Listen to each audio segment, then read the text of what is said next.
السلام علیکم ورحمۃ اللہ وبرکاتہ۔ امید ہے کہ آپ سب لوگ خیریت سے ہوں گے۔ بیان چل رہا ہے ستر عورت کا، یعنی کہ نماز میں کتنا بدن چھپانا فرض ہے اور کتنا نہیں۔ ستر عورت کیا ہے، کتنا بدن چھپانا ہے، کتنا نہیں چھپانا ہے۔ سوال: آج کل عام رواج ہو گیا ہے کہ عورتیں باریک کپڑا پہن کر نماز پڑھتی ہیں اور باریک دوپٹہ سر پر ڈال کر نماز پڑھتی ہیں، تو کیا اس لباس میں اور اس دوپٹے میں نماز ہوگی یا نہیں؟ جواب نمبر 19: ایسا لباس پہن کر نماز پڑھنا جس سے ستر بالکل نمایاں ہو اور ظاہر ہو، ایسا لباس پہن کر نماز پڑھنا جس سے ستر یعنی کہ بدن جس کا چھپانا نماز میں فرض ہے وہ ظاہر ہو اور نمایاں دکھتا ہو، تو ایسے کپڑے میں اور ایسے دوپٹے میں وہ پہن کر یا اوڑھ کر نماز پڑھنا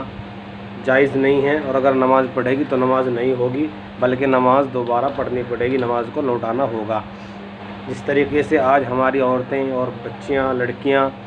باریک کپڑے میں باریک کپڑا پہنتی ہیں، اس میں بدن ظاہر ہوتا ہے، نمایاں دکھتا ہے، اور ایسا دوپٹہ سر پر ڈالتی ہیں بالکل جو باریک ہوتا ہے اس سے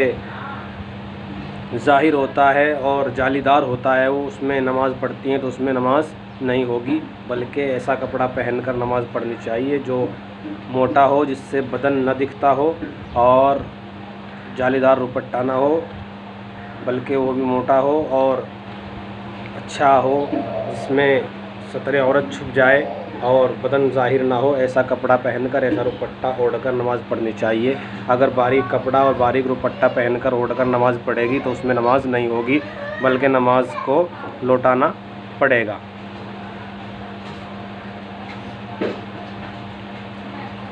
مسئلہ نمبر 20: اگر نماز پڑھتے وقت عورت کی چوتھائی پنڈلی یا چوتھائی بازو یا چوتھائی ران کھل جائے اور اتنی دیر کھلی رہے جتنی دیر میں سبحان اللہ 3 بار کہہ لیا جائے، اگر عورت کی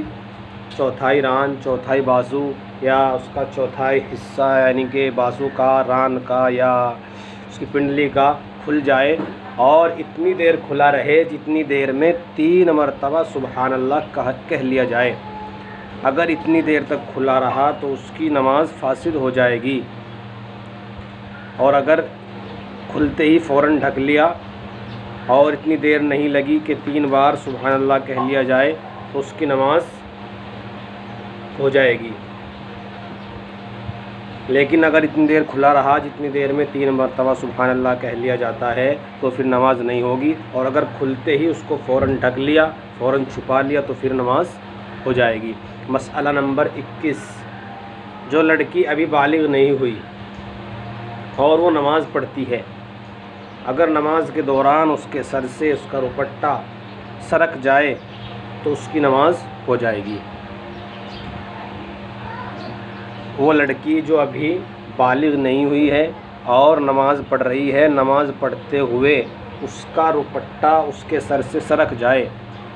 اور اس کو ٹھیک کرنے میں ٹائم لگے یا نہ کیا ہو تو اس سے اس کی نماز ہو جائے گی، کیونکہ وہ لڑکی ابھی بالغ نہیں ہوئی ہے، اس لیے اس کی نماز ہو جائے گی۔ سوال: اگر کوئی شخص تاریک کوٹھری میں یعنی کہ بند کمرے میں، اندھیرے کمرے میں ننگا ہو کر نماز پڑھتا ہے تو کیا اس کی نماز ہو جائے گی؟ اگر کوئی شخص بند کوٹھری میں یعنی کہ بند کمرے میں جہاں پر اندھیرا ہے، بالکل بند ہے، کوئی آدمی وہاں پر نہیں ہے، کوئی دیکھ نہیں سکتا، وہاں پر وہ ننگے ہو کر نماز پڑھنا چاہتا ہے تو کیا اس کی نماز ہوگی یا نہیں؟ جواب نمبر 22: چونکہ ستر کا چھپانا واجب ہے، ستر کا چھپانا واجب ہے، خواہ داخل صلاۃ ہو یا خارج صلاۃ، چاہے نماز میں ہو یا نماز کے باہر ہو، جو بدن ستر میں آتا ہے اس کا چھپانا فرض، اس کا چھپانا واجب ہے، چاہے وہ نماز پڑھتا ہو یا نماز کے باہر ہو، نماز پڑھتا ہو یا نماز نہ پڑھتا ہو، لیکن اس بدن کا اتنے بدن کا چھپانا واجب ہے۔ اس لیے اگر کوئی شخص تاریک کوٹھڑی میں یعنی کہ بند کمرے میں، اندھیرے کمرے میں، اندھیری جگہ پر نماز پڑھنا چاہتا ہے، اس کی سطر پر کسی کی شخص کی نظر نہیں پڑتی،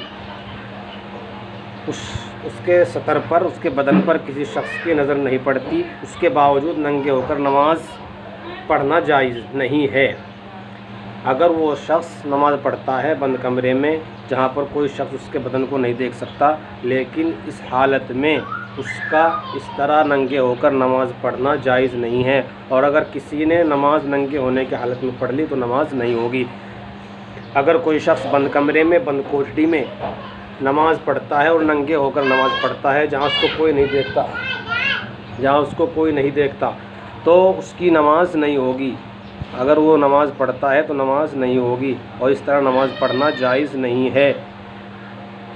الا یہ کہ مجبوری، اگر مجبوری ہے، کپڑے اس کے پاس نہیں ہیں تو پھر پڑھ سکتا ہے، اور اگر کپڑے اس کے پاس ہیں اس کے باوجود وہ ننگے ہو کر نماز پڑھتا ہے تو اس کی نماز نہیں ہوگی۔ یہ مسائل آپ کے سامنے بیان کیے گئے، اور بھی مسائل آتے رہیں گے، ہم اور آپ سنتے رہیں، اور ان مسائل کو سن کر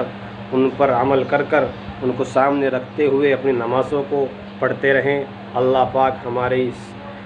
چھوٹی سی خدمت کو قبول فرمائے، اور اللہ پاک ہمارے لیے ثواب کا ذریعہ بنائے اور آخرت میں نجات کا ذریعہ بنائے۔ اللہ پاک حالات کو بہتر بنائے۔ اللہ پاک اس بیماری جو چل رہی ہے اس سے تمام مسلمانوں کی، پوری امت محمدیہ کی اللہ پاک حفاظت فرمائے۔ اللہ پاک مسلمانوں کے اندر اتفاق اور اتحاد پیدا فرمائے۔ وآخر الدعوانا الحمدللہ رب العالمین۔ آپ حضرات ہمارے چینل کو سبسکرائب کرتے رہیں تاکہ ہماری روزانہ کی ویڈیو آپ کو پہنچتی رہے، اور آپ کو ہم سے آپ کا رابطہ رہے، تعلق رہے، تاکہ ہم آپ سے جڑے رہیں، آپ کی خدمت میں